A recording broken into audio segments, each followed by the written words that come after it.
Leading and undertaking our Detect, Protect, Correct campaign. Detect AF through a simple pulse check.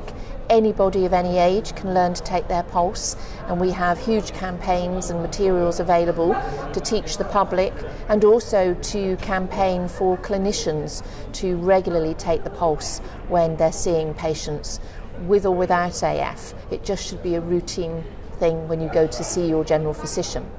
Protect against AF-related stroke with access to appropriate anticoagulation therapy, not aspirin.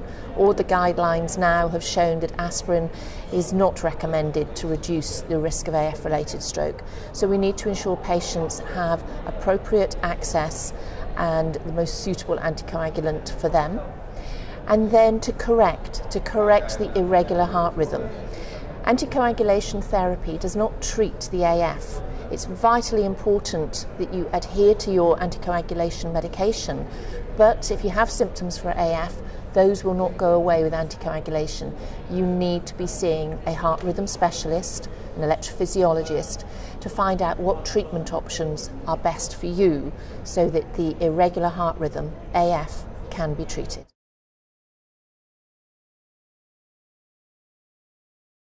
We're engaging with all stakeholders for our Detect, Protect and Correct campaign. It's important to work with the general physicians because they are the first clinicians that patients go to, with the cardiologists, with the stroke experts and with the electrophysiologist, the heart rhythm specialist, and importantly with the pharmacist as well. Often patients go along obviously to the pharmacist to get their prescription exchanged, and that is where the pharmacist can come in and begin to open a dialogue.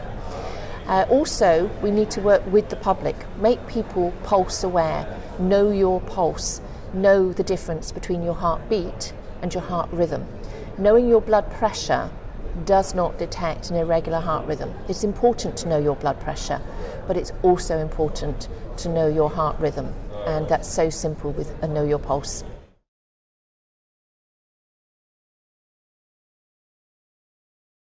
So Arrhythmia Alliance and the AF Association work globally, and we host Know Your Pulse events. We've hosted them in parliaments, in London, Westminster, in Australia, in Canberra, all over the world. We go into schools and teach young children. It's so good for the children to know their pulse.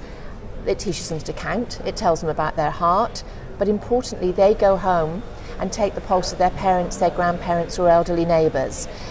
In Uruguay, not so long ago, went into the poorest school in Montevideo, and I don't speak Spanish, they didn't speak English, but it's very easy to know whether your heart goes bum bum or bumpity bum bumpity bum.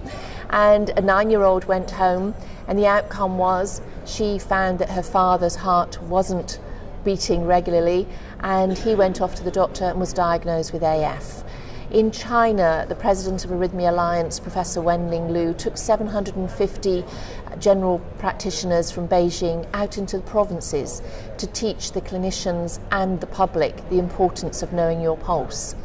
It's happened all over the world because of this initiative. It is so simple, know your pulse. All the materials are available in various languages, knowyourpulse.org. Anyone of any age can learn to know their pulse, to know whether they have a regular or an irregular heart rhythm.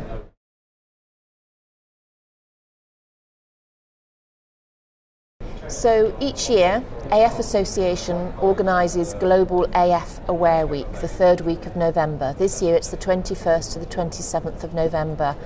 And during that week, across the globe, we invite everyone to become involved, whether it's putting a poster in your library, at your GP office, whether it's teaching the children in schools, whether it's sharing your story with us, your journey to being diagnosed, or the symptoms you experience. Please contact us. Contact your local AF association or your local Arrhythmia Alliance at heartrhythmalliance.org and become involved.